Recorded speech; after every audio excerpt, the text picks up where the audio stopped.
everyone, you found Sanctuary's Team Talk. This is a virtual interview show that Sanctuary Magazine does so that you can learn a little bit more about the women behind Sanctuary Magazine.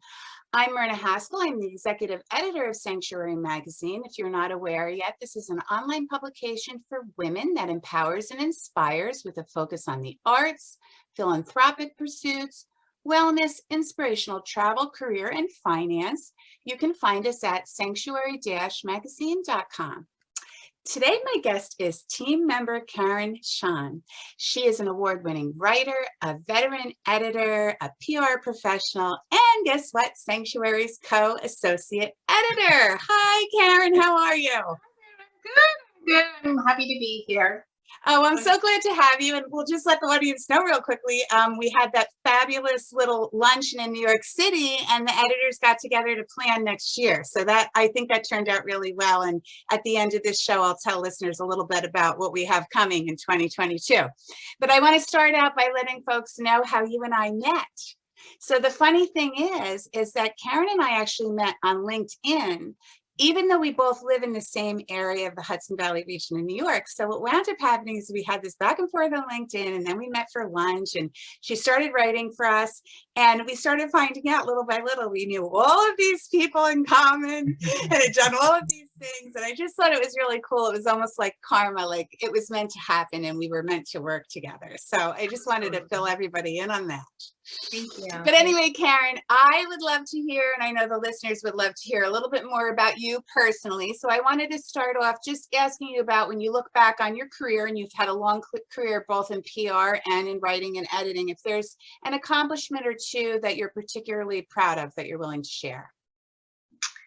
Well, I like writing and editing because I get to talk with so many people who inspire me, and I get to share their stories and introduce them to their audiences, with people who may not know who they are or what they have to offer. And as far as accomplishments that I'm most proud of, I am just generally proud to be a member of our society and able to help people share, as I said, talk about who they are.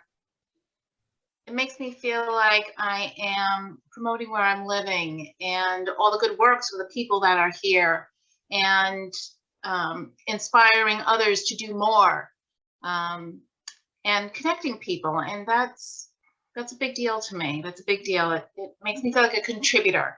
So and, there's a lot of things you think of then that you're proud of, a lot of different interviews and stuff have you done. Is there any one that sticks out to you as something that either you didn't know about a particular subject, or you found whatever they were doing, maybe if it was a humanitarian or a nonprofit, that it was particularly special, or anything that comes to mind just like off the top of your head?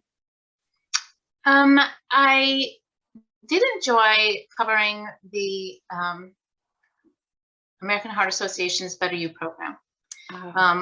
That was, I covered that while I was writing for the Poughkeepsie Journal, and I did it for, I don't know, 5 or 6 years, annual event.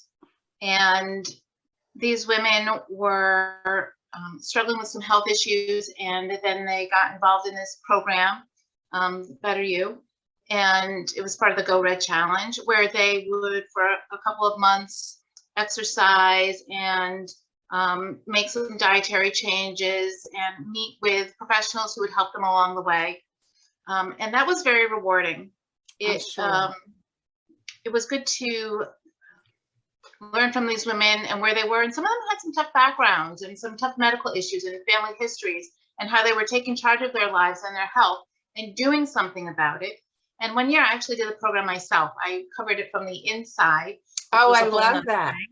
Yeah. And I think you have plans to introduce the Sanctuary community to some of this, right, for 2022. So we won't say too much about that, but I know that you're well versed in that program. And so that's going to be special if you can write something for us in that area. That's great. I have part of this. You're the third team member that we had Laura Pensiero on, and we had Sandra Bertrand. So you're the third team member I have on. And part of what we do is we have some of these fun like cute questions to ask. So the first one that I wanted to ask you is, what's your earliest memory? So my earliest memory, which actually isn't quite so early, I was in first grade. That's It's early. kind of That's early. yeah, it's early enough. Yeah. It's kind of a tough one actually. When I go back to then, I remember that we had this project where we were cutting out, I don't know, figures, something, some kind of a craft project, and we were cutting out whatever the paper was, and then coloring and pasting it down. And I picked up the scissors, and they didn't work, and I was very frustrated because they didn't work. And I said to my teacher, "These scissors don't work." And she kind of snapped at me and told me that I had them in the wrong hand. Well, I'm left-handed, and these scissors were not specifically lefty scissors. Yeah, so it was a little tough, and I felt a little like I'd done something wrong. But Yeah. actually, what that did, not then, but eventually, made me realize, helped me realize that people are, they are who they are, and they're born as they're born. And Yeah. I was just plain born left-handed, and with my own perspective, just like everybody else is. And I think that feeling that and understanding it has helped me in terms of what I do and how I talk with people and connect with them, Oh, I because I do love understand. that. Yeah, I do understand that So that you we're all took that different. lesson all the way from when you were like 6-ish, say, all the way through life. That's really cool. I think we do that though when we have really early memories, right? I think those memories come back to us a lot, even when we get like a lot older. You know how people retain long-term memory better than they do short-term memory. And some of these like really early lessons and things that affected us in one way, I think carry through with us. And I love that yours was so positive. Well, eventually, Great. not when Eventually, when I was well, just yeah, you know, kid. I've been in Yeah. class at that time with scissors that it wasn't a problem with left or right, but the stupid scissors just didn't work, you know, because they were those ones for little kids. They don't want you to cut, you know, your hand. So then you True. can't cut the paper either because they're so dull. Yeah, exactly. So I remember, you know, a little bit of trouble sometimes with those. But anyway, I love that. Thanks for sharing that. So I have another one. So if you can think of a fictional character that aligns with your personality well. So I read a book a couple of years ago called My Mrs. Brown by William Norwich. I don't know how to pronounce his last name.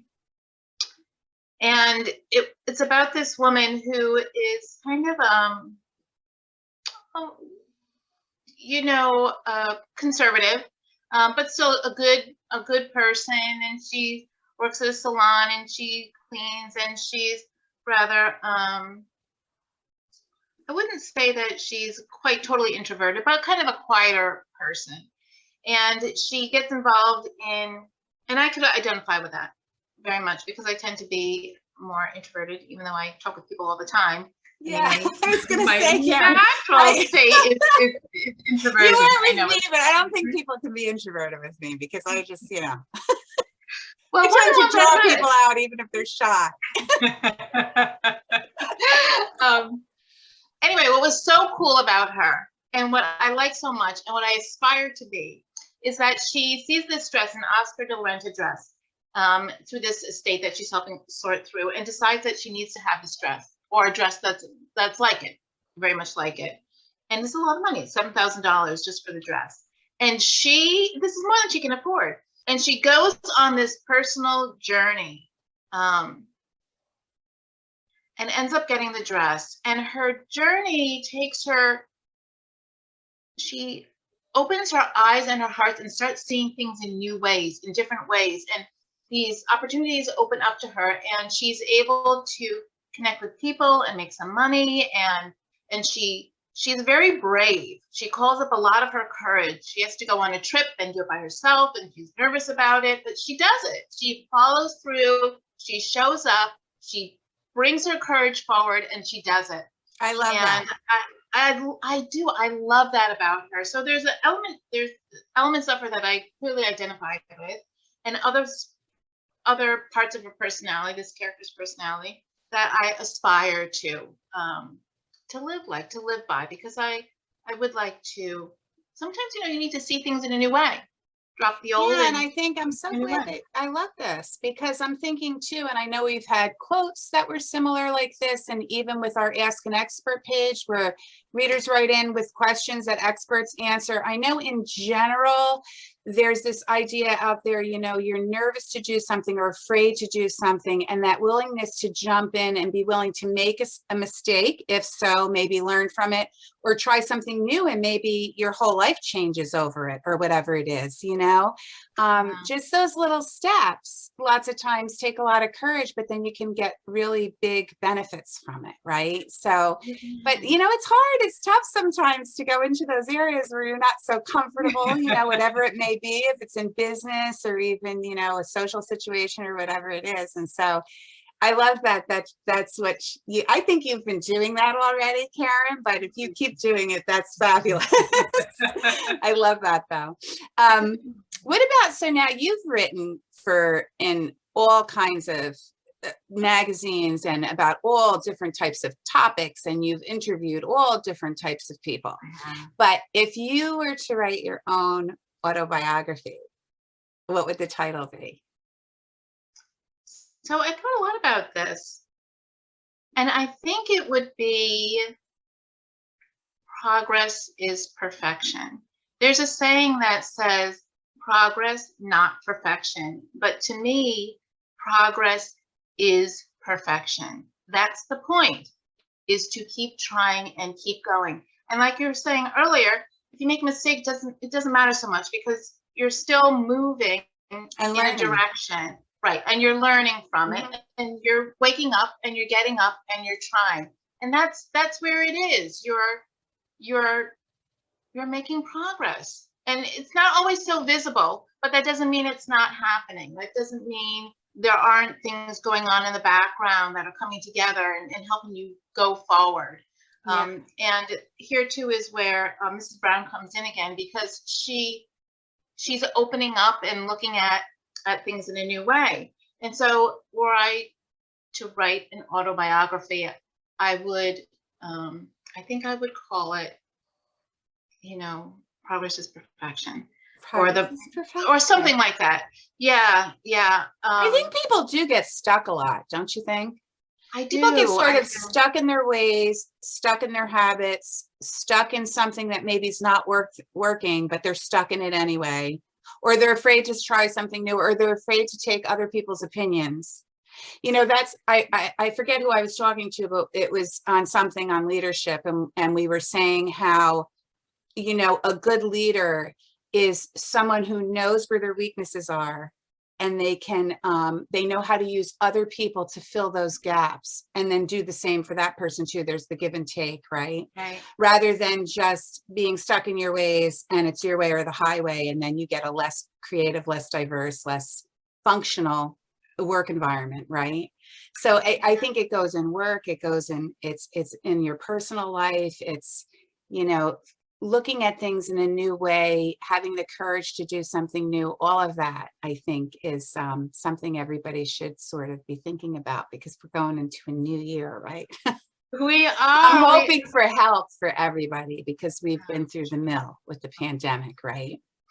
So I'm wondering, we're all thinking about 2022, I think, a little bit. And I'm not talking about like, a new exercise you're going to do or anything like that. But do you have like any goals or specific things that, they don't even need to be specific, something in general that you hope to have for yourself or want for yourself or hope to focus on in 2022 at all? I think it's more of the same. I'm thinking that people who know me well could be laughing right now, because I love structure and order. I love it. It's how I Me too. make sense of my day. It's how I move from one thing to the next. If I don't have structure and order, then I feel like everything is just kind of floating around, and I need to be grounded. So when I talk about seeing things in a new way and embracing change, it's very funny, because if I could, I would just keep everything how it is and go from there. But I don't want to limit myself that way. I genuinely don't. And Because I it don't can want be to miss out on limiting that. too, right? It can be Yes. limiting too, because I'm the same Yes. way as you are. I'm the one with the lists and I still have the hard copy calendars, right? With all my stuff on my color coded things and my whatever. But you can get like really crazy type A with that stuff, right? And then you're no longer creative. So you've got to break out of that to a certain extent. So yeah, I totally agree with you. Yeah. So actually, in this new year, I would like to continue that quest to be more open and see things differently and go ahead and try some new things and just kind of put myself out there a little bit more in ways that I hadn't thought of before, or maybe just discounted, didn't even look at, that's not right for me, and just kind of take a look at what's going on in my world and around me, and just open myself up to more possibilities. Yeah, I love that. Sure. And I wish that for you too. Oh, thank you.